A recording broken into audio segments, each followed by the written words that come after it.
നല്ല കുത്തനെയുള്ള കയറ്റമാണ്. ഈ കയറ്റം കയറാതെ വെള്ളച്ചാട്ടത്തിനടുത്ത് വരാൻ വേറൊരു വഴിയും കൂടിയുണ്ട്. തൊടുപുഴ പൂമാല റൂട്ടിലൂടെയാണ് നമ്മൾ സഞ്ചരിച്ചുകൊണ്ടിരിക്കുന്നത്. ഈ റൂട്ടിൽ പന്നിമറ്റം കഴിഞ്ഞാൽ കുറുവാക്കയം വെള്ളച്ചാട്ടം കാണാം. പിന്നെ പൂമാലയിലെ ഞണ്ടുർക്കി. ഇടുക്കി ജില്ലയിലെ ഉൾഗ്രാമങ്ങളൊക്കെ പ്രകൃതി സൗന്ദര്യത്താൽ വളരെയധികം മനോഹരമായി കാണപ്പെടുന്നു. സ്വാമിക്കവല എന്ന ചെറിയൊരു സിറ്റി നമ്മൾ പിന്നിട്ടു. നമ്മളിപ്പോൾ പൂമാല എന്ന സ്ഥലത്ത് എത്താറായിരിക്കുന്നു. വലതുവശത്ത് പൂമാല സ്കൂൾ കാണാം.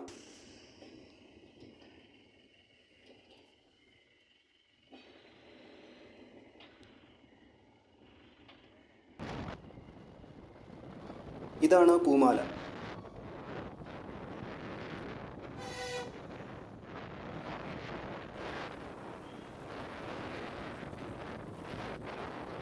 നേരെ പോകുന്ന വഴി മേത്തൊട്ടി ഭാഗത്തേക്കുള്ളതാണ്. ഇവിടെ നിന്നും വലത്തേക്കുള്ള വഴിയാണ് നമ്മൾ പോകുന്നത്. കൂവക്കണ്ടം എന്ന സ്ഥലത്തേക്ക് പോകുന്ന വഴി. പൂമാലയിൽ നിന്നും ഈ വഴി ഏകദേശം 200 മീറ്റർ സഞ്ചരിക്കുമ്പോഴേക്കും നമ്മൾ ഞണ്ടുർക്കി എത്തും.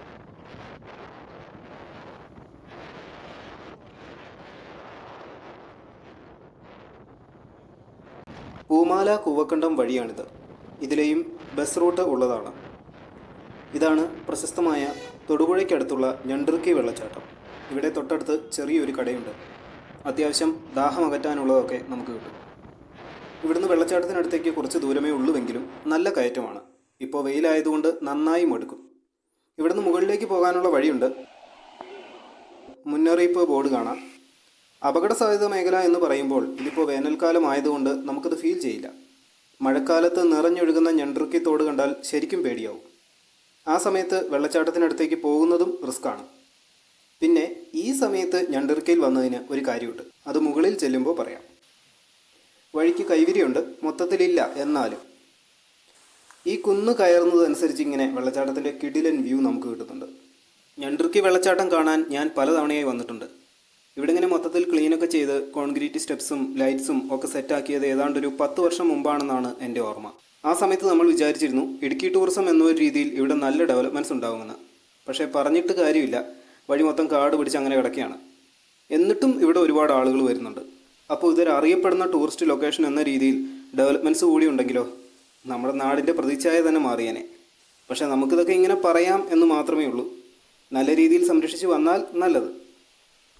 ഒരു സമയത്ത് ഈ സ്റ്റെപ്സ് പോലും കാണാൻ പറ്റാത്ത വിധം കാടിറങ്ങിയിട്ടുണ്ടായിരുന്നു.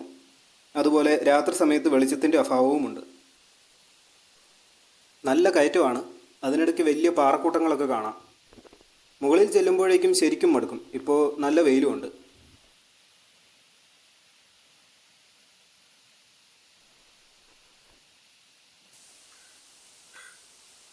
വെള്ളച്ചാട്ടം ഇങ്ങനെ അടുത്തേക്ക് വന്നുകൊണ്ടിരിക്കുകയാണ്.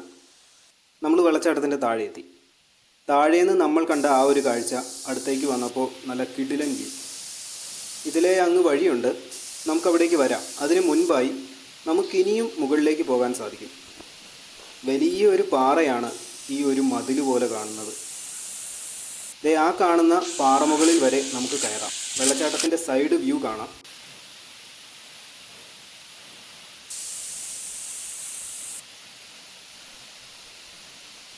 പാറമുകളിലൊക്കെ കൈവിരിയുണ്ട്.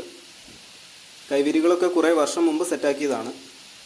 വെള്ളച്ചാട്ടത്തിൽ നിന്ന് തന്നെ വൈദ്യുതി ഉൽപ്പാദനം നടത്തിയായിരുന്നു ഇവിടുത്തെ ലൈറ്റ്സൊക്കെ സെറ്റ് ചെയ്തിരുന്നത് എന്നാണ് അറിവ്. പക്ഷേ ഇപ്പോൾ ലൈറ്റ്സ് ഒന്നുമില്ല. ഇവിടുന്ന് വെള്ളച്ചാട്ടത്തിനടുത്തേക്ക് പൈപ്പൊക്കെ പോയിരിക്കുന്നത് മേൽപ്പറഞ്ഞ പദ്ധതിയുടെ ഭാഗങ്ങളൊക്കെ ആയിരുന്നു. ആ പൈപ്പ് വഴി നടന്ന് അന്ന് ആൾക്കാർ വെള്ളച്ചാട്ടത്തിൻ്റെ പകുതി വരെ പോകുമായിരുന്നു. എന്താലേ. അപ്പോൾ ഇവിടെ നിന്ന് വെള്ളച്ചാട്ടവും അക്കരെ മലയും ഒക്കെ കാണാം.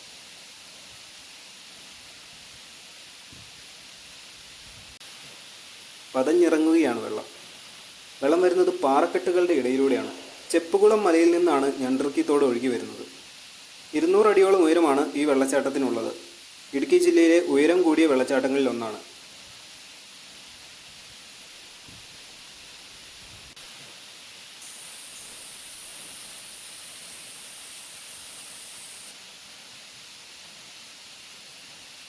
ഇവിടെ ഇങ്ങനെ കാട് പിടിച്ച് കിടക്കുന്നതിൻ്റെ ഇടയിലൂടെ ഒരു വഴിയുണ്ട്.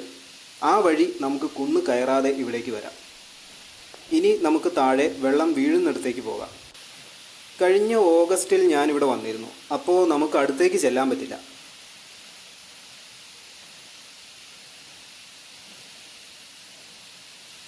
വെള്ളച്ചാട്ടത്തിന് അടുത്തേക്ക് ചെല്ലുന്തോറും വെള്ളം ഇങ്ങനെ സ്പ്രേ ചെയ്ത് നമ്മളെ കുളിപ്പിക്കും. അപ്പോൾ ഇതാണ് ഈ സമയത്ത് വരുന്നതിൻ്റെ ഗുണം. കാര്യം വെയിലാണേലും നമുക്ക് വെള്ളച്ചാട്ടത്തിൻ്റെ തൊട്ടടുത്ത് വരെയും പോകാം. ഈ പാറയുടെ മുകളിലൂടെയൊക്കെ കയറി പോകാം. മഴക്കാലത്ത് ഇതൊന്നും നടക്കില്ല. മഴക്കാലത്ത് പാറ മൊത്തം വഴുക്കലായിരിക്കും. To dangerous.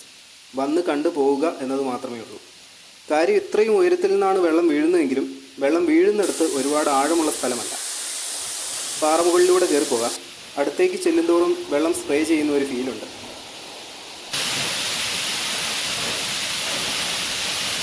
ഇത് മഴക്കാലത്ത് വന്നപ്പോൾ എടുത്ത വീഡിയോ ആണ്. അന്നേരം നമുക്ക് പരമാവധി ഇവിടെ വരെ വരാൻ പറ്റും. വെള്ളത്തിൻ്റെ ഒരു എഫക്റ്റ് എത്രത്തോളം ഉണ്ടെന്ന് മനസ്സിലാക്കാം. വെള്ളത്തിൽ മഴവില്ല് തെളിഞ്ഞിട്ടുണ്ട്. വെള്ളം മുകളിൽ നിന്ന് വീഴുന്നത് കാണാൻ തന്നെ ഒരു പ്രത്യേക ഭംഗിയാണ്. നമ്മളിങ്ങനെ ഇവിടെ നിൽക്കും, സമയം പോകുന്നത് അറിയാതെ. അത്രയും ഒരു എഫക്റ്റ് ഉണ്ട്.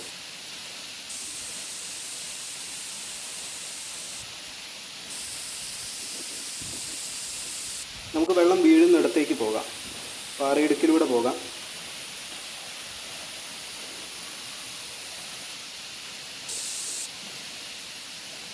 ഗുണ കേവിൽ ചെന്ന ഒരു ഫീൽ.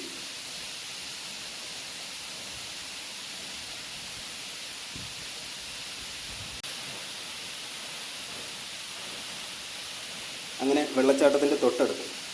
മഴക്കാലത്ത് വന്നാൽ എന്തായാലും നമുക്ക് ഈ ഒരു ഫീൽ കിട്ടില്ല. കാര്യം ഇപ്പോൾ നമ്മൾ മടുക്കും. എന്നാലും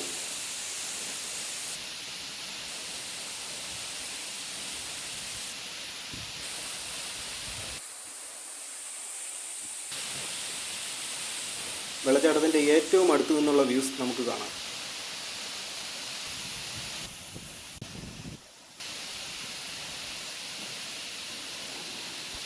ഇടുങ്ങിയ പാറയിടുക്കുകൾ. ഇവിടെ ഒരു ഗുഹ കാണാം.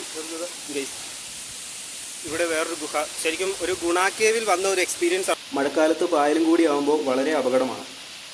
നമുക്ക് ഊഹിക്കാവുന്നേ ഉള്ളൂ. അപ്പോൾ നമ്മൾ ഞണ്ടിറുക്കി കണ്ട് വെള്ളച്ചാട്ടത്തിൽ നനഞ്ഞ് കുളിച്ച് തിരിച്ചിറങ്ങിയാണ്. പാറമുകളിലൊക്കെ ആളുകൾ തുണികൾ വിരിച്ചിട്ടുണ്ട് ഉണങ്ങാനായിട്ട്. ഇനി കുന്ന് കയറാതെ വരാനുള്ള വഴി കൂടി നമുക്ക് കാണാനുണ്ട്.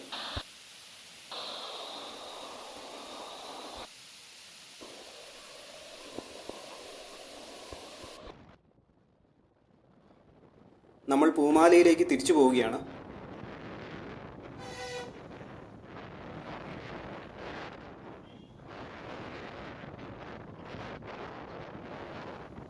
ഇവിടെയാണ് പൂമാല ബസ് സ്റ്റോപ്പ്. ബസ് വന്ന് തിരിക്കുന്ന സ്ഥലം. നേരെ പോയാൽ മേത്തൊട്ടിക്ക് പോകുന്ന വഴിയാണ്.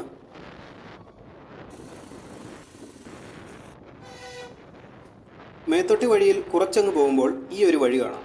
പൂമാല സിറ്റിയിൽ നിന്ന് ഒരു 100 മീറ്റർ ദൂരമൊക്കെ പറയാനുള്ളൂ. ഞണ്ടിറുക്കിയിലേക്ക് കുന്ന് കയറി നടക്കാൻ മടിയുള്ളപ്പോൾ നമ്മൾ പോകുന്ന വഴിയാണിത്. ഇവിടെ വന്ന് തൊട്ടടുത്ത വീട്ടുകാരോട് പറഞ്ഞിട്ട് അവിടെ വണ്ടിയും വെച്ച് ഇതിലെ നേരെ നടന്നു പോകും.